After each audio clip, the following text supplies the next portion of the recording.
Bismillah. Assalamualaikum warahmatullahi wabarakatuh. Kita lanjutkan lagi untuk materi kuliah kita untuk struktur aljabar. Kali ini saya akan masuk di materi subgroup normal. Pada materi sebelumnya kita sudah bahas koset. Oke, di sini saya coba akan menampilkan definisi subgroup normal.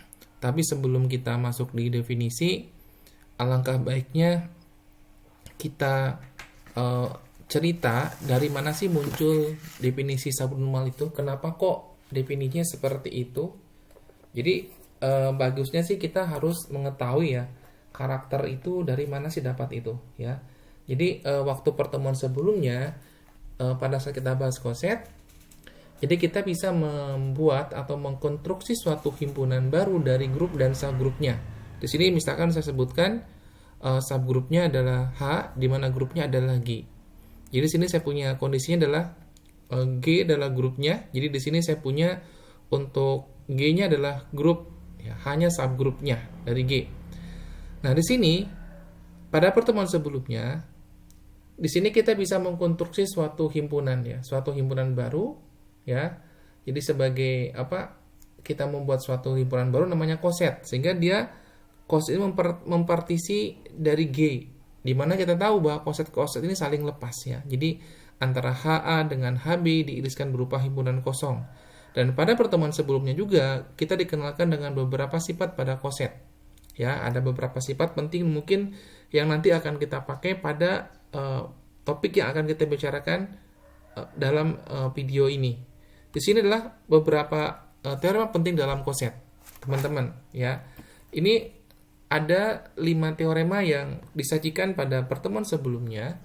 Di sini nanti yang akan kita pakai pada pertemuan hari ini adalah yang teorema kedua kita pakai. Ya, ini kedua kita pakai.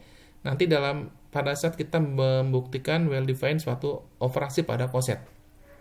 Ya, nah di sini juga teman-teman. Nanti juga teorema 1 mungkin akan kita pakai pada saat kita membicarakan tentang salah satu soal di koset atau mungkin beberapa teorema di koset. Yang terpenting mungkin teman-teman ada beberapa sifat-sifat yang harus tahu di koset. Ya, minimal intisari dari teoremanya tahu. Oke. Kita coba di sini saya coba akan mengkoleksi. Di sini kita tahu, di sini saya punya himpunan ini G berupa himpunan koset ya. Dikonstruksi jadi dipecah menjadi beberapa partisi berupa koset. Kemudian saya akan menghimpun. Jadi saya di sini punya koset HA. Kebetulan yang kita tampilkan di sini adalah koset kanan, analog untuk yang koset kiri. Nah, koset kanan ini saya koleksi, ya, saya dikumpulkan dalam simbol saya kasih R di sini. Berarti koset kanan. YR ini menyatakan himpunan yang isinya adalah HA, di mana HA ini adalah koset kanan. Ya, di mana H itu subgroup dari G, A itu adalah elemen dari G. Nah, ini adalah berupa koleksi koset kanan dari H dalam G. Secara analog, ya, kita juga bisa mengkoleksi koset kiri dari H dalam G. Kita misalkan L script di sini, ya. Jadi AH di sini koleksi, di mana L script itu adalah koleksi koset kiri dari H dalam G. Nah, gimana cara bedakan koset kiri, koset kanan? Cara bedakannya ini teman-teman, kamu perhatikan HA di sini. Lihat, A kecil, ada H besar. A kecil itu posisinya sebelah apanya H? A kecil posisinya sebelah kanan, maka koset kanan. Ini pun sama ya, A kecil posisinya sebelah kiri dari H. Maka ini adalah sebagai koset kiri. Hal yang menarik di sini teman-teman, hal yang menarik yang akan kita lakukan dalam aljabar adalah himpunan diberikan suatu operasi, ya, suatu operasi. Apakah himpunan itu membentuk suatu grup atau enggak? Ya, misalkan koleksi koset kanan itu saya kenakan suatu operasi. Pertanyaannya, apakah dapat didefinisikan suatu operasi biner bintang R atau bintang L secara analog? Sehingga saya punya R dengan R bintang ini dia berupa grup. Ini dia berupa grup, dia juga berupa grup. Nah, kayak apa cara definisikan? Bagaimana kita mendefinisikan operasi pada R atau pada L di situ? Ya. Nah, berarti di sini nanti kita punya suatu operasi yang harus berupa nanti seperti operasi biner. Ingat ya, operasi belum tentu operasi biner. Kalau operasi biner itu nanti kan Anda harus buktikan dia tertutup, kemudian Anda harus buktikan dia well defined. Pada saat well defined berarti Anda tunjukkan di atas suatu fungsi. Secara umum di sini teman-teman, modal-modal dasar yang harus teman-teman ketahui atau yang harus perdalami dalam aljabar ya adalah nanti teori himpunan. Jadi nanti teori himpunan ini modal wajib ya. Jadi teori himpunan dan fungsi. Jadi di sini adalah basic yang harus teman-teman kuasai. Kenapa saya bilang gitu? Ini kan bicaranya himpunan. Bicara himpunan. Nanti kalau bicara operasi berarti bicara fungsi. Berarti di sini saya akan mengambil suatu elemen sembarang dalam R. Misalkan saya punya HA dan HC. Ya, jadi saya ambil elemen sembarang, dua elemen sembarang dalam R. Kemudian saya akan definisikan suatu operasi pada R script di sini. Ya, saya operasikan seperti ini. Operasinya. Jadi saya definisikan berarti koset kanan dengan koset kanan, hasilnya harus koset kanan. Artinya apa? Dia harus tertutup di sini. Ini kan koset kanan. Nah, kalau hasilnya koset kiri berarti kan tidak tertutup di R di sini. Nah, berarti di sini kita harus tunjukkan berarti operasi ini harus kita tunjukkan dari suatu operasi biner. Nah, operasi biner, apa yang harus Anda tunjukkan operasi biner? Berarti pertama, Anda harus tunjukkan dia adalah tertutup. Tertutup. Kemudian Anda tunjukkan dia well defined. Atau dia suatu fungsi. Nah, berarti kan ini atau dia fungsi lah di sini. Jadi Anda buktikan dia fungsi.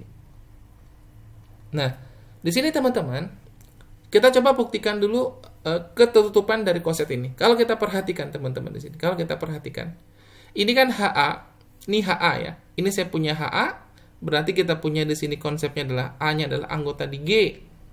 Berarti kan HC, berarti C-nya juga anggota di G. Kita tahu A dan C itu elemen di G ya. Di mana G-nya grup. Kalau G grup berarti berlaku sifat tertutup. Maka otomatis AC itu ada di G. Karena AC ada di G, maka HAC memenuhi kondisi definisi di R. Sehingga ini pasti anggota dari siapa? Si R script. Otomatis berarti tertutup dipenuhi. Ya. Jadi di sini kita punya untuk sifat ini berarti sifat tertutup sudah dipenuhi. Ya. Kenapa? Karena HAC itu sudah memenuhi kondisi R script di situ. Kemudian langkah berikutnya akan saya tunjukkan operasi bintang R adalah suatu operasi biner. Ya, well defined. Well defined berarti akan saya tunjukkan di atas suatu fungsi. Jadi akan saya tunjukkan dia adalah well defined. Berarti sini harus tahu teman-teman, kalau well defined berarti bintang ini adalah suatu fungsi dari mana ke mana. Berarti bintang R ini adalah suatu fungsi sebenarnya dari mana ke mana? Dari R cross R script dengan R script dibawa ke R script sendiri. Artinya apa? Jadi kalau di sini saya punya adalah bentuk kosetnya adalah HA seperti ini adalah HC, maka dia akan dibawa ke sini oleh si bintang, berarti jadi siapa? Bintang R. Nah, berarti saya punya gini. HA, HC. Nah, ini yang didefinisikan adalah ini definisi yang kita punya tadi berarti HA HC ya, HA bintang HC kayak gini teman-teman. Nah, ini yang kita punya sebelah sini. Berarti definisi adalah ini ya. Yang kita definisikan adalah sebagai HAC. Nah, berarti nanti di sini kalau kita bicara fungsi, ya berarti nanti Anda mengambil dua elemen di sini harus ditunjukkan petanya sama. Jadi kalau misalkan di sini saya punya fungsinya, kayak ambil elemen X di sini. Dua elemen X di R cross R di sini, ya. Nah, ini harus Anda misalkan dulu, Anda misalkan X itu sama dengan Y. Kemudian Anda tunjukkan nanti bintang R X itu harus sama dengan bintang Y di sini. Seperti ini. Nah, berarti kalau memenuhi kondisi ini berarti dia bintang R-nya adalah suatu fungsi. Oke, berarti di sini saya harus mengambil dua elemen. Berarti 4 elemen ya, yang 2 disamakan, nanti kita tunjukkan. Berarti di sini saya punya diambil sembarang HA, HB, HX, HY, elemen di R. Kemudian saya kondisikan seperti ini, teman-teman. Nah, di sini saya punya kesamaan dua koset. Yang saya bilang tadi, berarti ini saya butuh teorema yang tadi. Ini HA, HX, HB, HY, berarti berdasarkan teorema tadi, berarti saya punya apa? Berarti saya punya AX pangkat min 1, itu elemen di H. Ya, ini berarti saya punya apa? Berarti B, Y, pangkat min 1 elemen di H. Nah, Karena dia bersesuaian, karena dia adalah elemen di H, berarti ini elemen di H. Ini elemen di H. Berarti kalau elemen di suatu himpunan, dia adalah grup, maka dia akan diwakili oleh suatu elemen tunggal. Contoh misalkan kalau saya di bilangan bulat ya. Di bilangan bulat untuk operasi tertutupnya dia tunggal ya. Untuk bilangan bulat, misalkan saya punya operasi perkalian di bilangan bulat. Dia group void, dia tidak sampai grup ya. Kenapa dia tidak punya inverse? Tapi sifat tertutupnya dipenuhi. Kalau misalkan saya punya 5 kali 2, 5 kali 2 10. Nah, 10 di sini kan tunggal. Jadi setiap saya punya dua elemen dikalikan, maka diwakili oleh satu bilangan tunggal.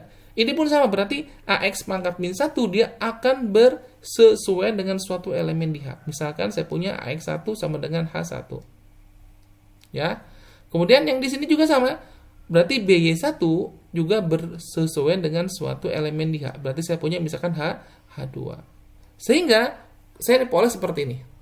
Ya. Dari mana dapat A itu? Berarti kalau kita perhatikan, kalau ini dioperasikan dari sebelah kanan dengan X, ya, operasikan sebelah kanan dengan X, berarti kan yang ini hilang, jadi identitas, maka tinggal A, berarti HX1.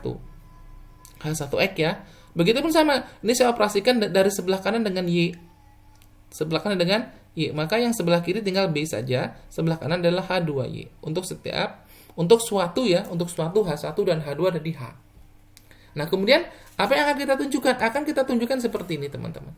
Ya. Berarti kan saya punya ini berarti HA HB sama dengan ini. Dalam arti kalau kita gunakan definisi yang kita punya di sana, dalam operasi yang kita definisikan tadi adalah berarti saya punya HB dengan HXY. Nah, berarti kita dengan menggunakan teorema kesamaan koset berarti saya punya gini. Inilah yang akan kita buktikan. Betullah ada di sini. Pertanyaannya. Berarti inilah yang kita coba uraikan, apakah nanti betul sesudah kita uraikan ada di H atau tidak. Kalau dia ada di H, maka dia well defined. Kalau dia tidak ada di H, maka dia tidak well defined. Oke, kita coba lanjutkan di sini. Nah, kita coba di sini ada beberapa teorema di grup. Kita tahu di grup ya, ada sifat ini kita uraikan dari yang tadi ya. Ini kan dia akan ditunjukkan apakah dia elemen H atau tidak. Maka ini kita uraikan berdasarkan teorema grup. Ya, teorema dasar grup. Berarti saya punya Y inverse X inverse seperti ini. Ya. Nah, di sini tadi saya punya A. Tadi saya punya A itu adalah punya B juga kan, kita punya tadi B itu apa di situ. Ya. Tadi kita punya di situ kan berupa elemen X ya dengan Y di situ. Berarti A itu kita nyatakan dalam bentuk H1X, B itu kita nyatakan dalam bentuk H2Y. Kenapa? Tadi kita udah tunjukkan bahwa A itu adalah seperti ini. B juga seperti ini. Nah, kemudian di sini ada Y dengan Y inverse berarti adalah identitas. Ya, sifat identitas berarti hilang. Oke. Di sini saya bagi dua. Bagian sini itu elemen H. Bagian sini nggak tahu apakah H atau bukan. Berarti sini kita selidiki. Kalau ini sudah clear, ini elemen di H. Yang di sini belum tentu. Di sini belum tentu ya. Banyak. Di sini kalau kita perhatikan teman-teman, X itu elemen di G, H itu elemen di subgrup H-nya. Ini tidak ada jaminan dia tertutup di sini. Tidak ada jaminan X H2X pangkat min 1 ada di H. Otomatis berarti karena ini saya punya di sini, maka ini belum tentu elemen di H. Akibatnya apa? Akibatnya dia tidak well defined. Ya. Banyak contoh teman-teman yang misalkan kalau kita lihat secara umum aja ya. Secara umum kalau misalkan teman-teman punya bilangan bulat, punya bilangan real di sini misalkan bilangan real, bilangan bulat. Nah, ada kan kalau saya ngambil satu elemen di sini, misalkan saya punya angka 2. Di sini saya punya angka 8, maka 2 kali 8 dia masih di Z. Tetapi ada elemen kalau sini saya ngambil misalkan sepertiga. Di sini masih 8, apakah 8 kalikan sepertiga ada di situ? Ini tidak ada di Z. Ya. Nah, asumsi ini juga sudah bisa mengatakan bahwa kalau satunya di grupnya, satunya di yang besarnya belum tentu dia ada di sana. Tetapi kondisi ini bisa berlaku. Tadi ingat ya, grup yang kita berikan grup sembarang. Maka kemungkinannya bisa grupnya tidak komutatif, grupnya komutatif. Berarti kalau kita pandang dia grupnya tidak komutatif, maka kondisi ini dia belum tentu ada di H totalnya. Jadi maunya kita di H kan? Dia ada di H pada saat apa? Ini harus di H. Ini udah di H. Karena dia grup tertutup, tapi ini kan belum tahu, berarti ini belum tentu di H. Ya, Berarti nanti tetapi dia akan ada di H pada saat grupnya komutatif. Kenapa pada saat grup komutatif dia ada well defined? Ya, kenapa di situ? Tadi pada saat dia tidak komutatif belum tentu well defined. Pada saat dia komutatif well defined. Kenapa di sini? Kita lihat ya operasinya. Kalau kita tahu di sini ya, H itu kan sub dari G. Otomatis setiap elemen di H ada di G. Otomatis kan hanya di G.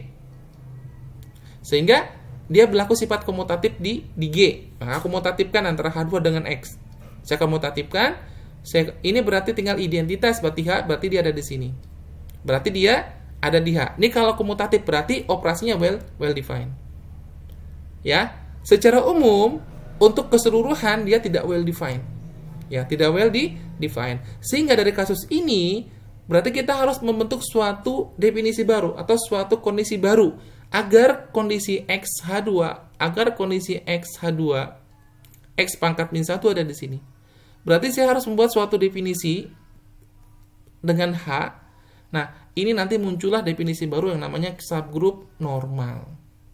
Ya, sehingga supaya dia ada di H, maka nanti di sini hanya harus berupa subgroup normal. Sehingga definisinya kita sajikan seperti ini, teman-teman. Jadi, secara umum untuk operasi bintang pada R dia tidak well defined. Kenapa? Hanya dia subgroup saja. Ya. Dan G-nya dia hanya grup saja. Tapi kalau komutatif ya pasti, tapi kata komutatif terlalu kuat. Syarat di aljabar kalau terlalu kuat tidak menarik. Misalkan ini teman-teman, ya. Yang menarik menjadi penelitian di aljabar adalah pada saat syaratnya berkurang. Contoh misalkan teman-teman punya anggota badan lengkap, ya, lengkap. Di sini kan punya tangan, ada kakinya. Coba teman-teman jalan ya, jalan di lapangan.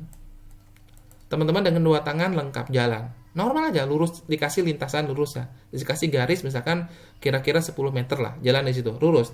Coba yang satu sekarang tangannya diikat. Bandingkan dengan tadi. Orang ini masih bisa jalan, tetapi saya yakin jalannya pasti miring, tidak seimbang. Apalagi kalau saya ikat lagi 2 tangannya. Dia bisa jalan, masih bisa jalan. Ya. Ini masih bisa jalan juga. Di tangan 1 diikat masih bisa jalan. Tangan 2 diikat masih bisa jalan. Gimana kalau kakinya saya ikat lagi? Dengan 1 kaki dia masih bisa jalan. Bergerak ya. Gimana kalau kakinya saya ikat dua-duanya? Dia masih bisa jalan dengan cara bergeser.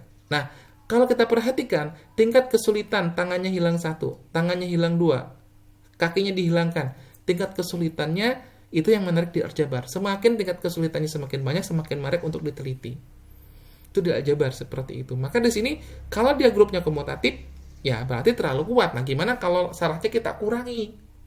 Syaratnya kita kurangi. Ya kayak Anda misalkan kalau punya uang pas-pasan, misalkan punya uang 4 juta, pengen komputer yang bagus lah. Kan tidak mungkin. Berarti Anda harus tahu diri kan. Berarti Anda harus mencari komputer yang 4 jutaan, tapi bisa jalan. Yang mirip dengan harga 10 jutaan.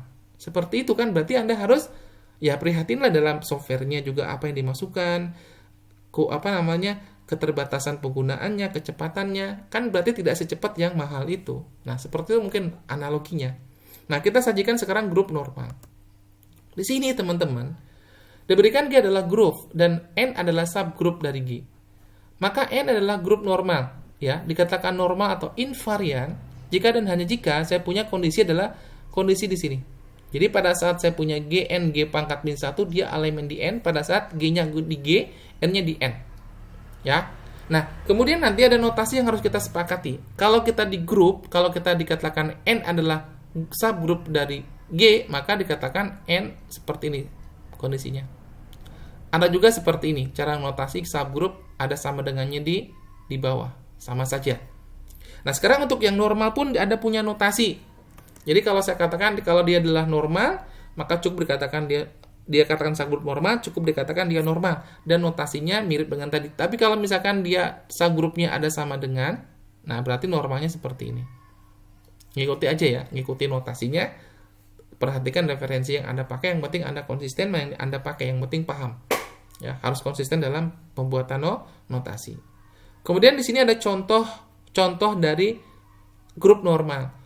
Contoh yang paling mudah adalah contoh trivial dari grup normal adalah dirinya sendiri, G sendiri, dan singleton identitas. Jadi kalau saya punya sini G-nya adalah grup dengan identitas E, maka saya punya G itu grup normal terhadap dirinya sendiri dan singleton identitas adalah elemen dari G-nya. Ya, ini adalah grup normal dari G-nya. Terbukti di sini. Ya, berarti ini adalah contoh yang trivial. Nah, contoh nanti ada contoh yang memenuhi, ada contoh yang tidak. Nanti coba teman-teman cari contoh yang tidak memenuhi ya, untuk yang bukan grup normal. Contoh berikutnya di sini teman-teman, yang mudah. Ini adalah bilangan bulat operasi penjumlahan grup komutatif. Dia pasti berlaku seperti ini. Ya, kalau bilangan komutatif kan kalau saya punya di sini misalkan untuk setiap X anggota di Z seperti ini, atau mungkin sini untuk setiap 2M ada di 2Z, maka ini pasti terlaku di sini teman-teman. Berarti berlaku nanti bentuknya operasi penjumlahan. Berarti X ditambah, gini ya, ditambah berarti 2M, kemudian dikurangi dengan X. Maka karena komutatif, maka akan sama dengan 2M. 2M ada di sini. Maka secara umum nanti, untuk subgrup di Z, kita nyatakan dalam bentuk N. Ya, N. N itu berarti berupa bilangan bulat ya. Nah, berarti setiap subgrup di Z pasti subgrup normal. Ya, pasti subgrup normal. Kenapa dia komutatif? Sehingga saya bisa buat teoremanya. Setiap subgrup dari grup komutatif adalah normal. Nah, berarti ini dari kasus ini bisa saya tarik suatu teorema ya. Jadi dari kalau saya punya Z-nya adalah grup komutatif, maka subgrupnya pasti normal. Ya. Nah, di sini saya buat berarti cara buktinya gimana? Saya misalkan H adalah subgrup dari G. Dari G dan komutatif G-nya, ya. Nah, akan kita tunjukkan H subgrup normal. Berarti saya ambil sembarang elemen di H dan elemen di G, ya. Nah, berarti kita tahu H itu subset. Ingat ya, kalau H itu subset, H subset daripada G, otomatis teman-teman di sini setiap elemen di H itu pasti ada elemen di mana? Pasti dia elemen di sini. Di G. Nah, berarti kita gunakan sifat komutatifnya di sini. Nah, berarti kita punya ini kan GH, kita komutatifkan jadi HG. Nah, atau ke sana sama aja ya. Ke sini juga sama saja dengan sini, berarti tinggal ini adalah identitas, berarti adalah E, berarti elemen H. Akibatnya apa? Akibatnya H adalah subgrup normal dari G. Berikutnya teman-teman di sini, saya berikan contoh grup yang tidak komutatif tetapi memiliki subgrup normal. Contohnya adalah paling mudah adalah matriks ya. Matriks secara umum dia tidak komutatif ya. Ini saya ambil grupnya adalah yang isinya 8. Di sini G ya. Bisa teman-teman tunjukkan di sini. Jadi bisa ditunjukkan dengan operasi perkalian matriks, dia adalah grup tidak komutatif. Nah, grup ini dikenal dengan nama Quaternion group. Kenapa ordernya adalah 8? Bisa teman-teman tunjukkan juga elemen dari matriks isinya akar min 1 0 0 akar min 1 pangkat 4 adalah identitas. Ini adalah nanti identitasnya di sini ya. Juga bisa teman-teman tunjukkan adalah 0 akar min 1 0 pangkat 2, hasilnya adalah akar min 1 0 0 min akar min 1 pangkat 2. Bisa teman-teman tunjukkan juga yang sebelah sini, tetapi fokus kita yang nomor 5. Nah, di sini teman-teman, saya bisa membuat subgrup dari G. Ingat teman-teman, pada saat kita belajar teorema Lagrange ya. Teorema Lagrange adalah kalau saya punya G di finite ya, di grup finite. Jadi kalau saya punya G-nya adalah finite, ini seperti ini. Nah, kalau saya punya H-nya adalah subgrup dari G, maka di sini dari teorema Lagrange bahwa order dari H itu pasti membagi order dari G di teorema Lagrange. Artinya apa? Artinya berarti di sini nanti dari 8 ini berarti teman-teman bisa mencari X yang bisa membagi 8. Berarti X itu angka 1 kan? 2, 4, dan 8. Berarti di sini ada berapa kemungkinan subgroup yang terjadi yang bisa berarti ada subgroup yang isinya 1 aja, yang 2 saja. Ini contohnya yang 2. Nanti teman-teman bisa cari contoh yang isinya adalah 4. Yang 8 berarti dirinya sendiri. Nah, di sini nanti yang saya ambah cuma 2 aja. Nah, ini adalah contoh hanya komutatif nih teman-teman. Kalau kita perhatikan dia komutatif. Hanya komutatif. Ya, ini hanya komutatif untuk H-nya di sini ya. Tapi dia adalah subgrup normal dari G. Ini contoh dari grup yang tidak komutatif, tetapi dia mempunyai subgrup yang normal. Nah, nanti teman-teman coba cari ya. Coba cari nanti contoh grup yang tidak komutatif, yang subgrupnya bukan subgrup normal. Ingat ya, kalau dia grupnya komutatif pasti. Jadi kalau komutatif, ini pasti dia normal. Normal terjadi, ini kan tidak menarik lagi. Nanti yang jadi masalah adalah gimana kalau tidak komutatif. Nah, yang saya mau adalah teman-teman cari grup yang tidak komutatif tapi tidak normal. Ada ya contoh-contoh yang dipelajari pada saat materi-materi di grup. Bisa Anda lihat di materi sebelumnya. Ya, oke. Kita lanjutkan di sini. Di sini ada centralizer ya. Centralizer ini CG dari grup adalah selalu normal. Centralizer definisi seperti ini. Ya, ini CG. Di sini kita lihat centralizer berarti AG, GA. Di sini anggota C-nya berarti kan ini adalah cikal bakal dari, ingat kalau di himpunan teman-teman, di himpunan harus Anda tahu ya. Ini kan ada tanda gini atau titik 2 sama aja. Nah, ini adalah anggota. Ini adalah syarat. Nah, berarti ini adalah anggota dari CG, syaratnya adalah ini. Ini harus tahu teman-teman. Kalau Anda tahu, ingat ya, di aljabar, basic yang pertama yang harus teman-teman tahu adalah fungsi dan himpunan. Nah, ini yang kita punya, boleh juga dinyatakan seperti ini. Ya, oke, kita coba tunjukkan, telah dibuktikan pada pertemuan sebelumnya di bab subgroup, ini adalah subgroup dari G. Kita tunjukkan dia normal, berarti kalau normal di G, berarti diambil sembarang elemen di CG dan elemen di G. Ya, CG di G. Nah, kita lihat, kalau dia karena dia adalah C elemen di G, dia berlaku komutatif dengan step elemen di G. Maka pasti berlakulah CG akan berlaku seperti ini. Ya, berarti CG sama GC. Nah, kita coba ini akibatnya saya punya GC, ini harus ada di, kalau kita mau normal kan, harus kita tunjukkan dia ada di CG. Harus ada di sini, kita tunjukkan dulu. Nah, seperti ini. Betulkah? Kita cek dengan menggunakan kondisi yang di sini. Kita tahu CG, GC, kita gunakan sifat asosiatif. GC berarti CG. Nah, berarti ini adalah kita gunakan asosiatif dengan si G, berarti saya punya itu. Ini adalah identitas, berarti saya punya C. Nah, C-nya kan ada di CG, sehingga dia adalah subgroup normal dari si G. Nah, itu mungkin cara buktikannya. Nah, ini beberapa contoh subgroup normal. Ya, nanti pada pertemuan berikutnya, pada video berikutnya akan kita bahas tentang teorema-teorema yang berhubungan dengan subgroup normal. Next video, insya Allah nanti saya buat ya. Nah, semoga dari video yang sedikit ini bisa membantu teman-teman dalam mempelajari struktur aljabar. Bila ada sesuatu yang ditanyakan untuk bahan diskusi, bisa kita chatting di kolom diskusi. Ya, di situ silakan. Saya sangat senang sekali untuk kritikan yang membangun. Terima kasih. Mohon maaf jika banyak kekurangan. Assalamualaikum warahmatullahi wabarakatuh.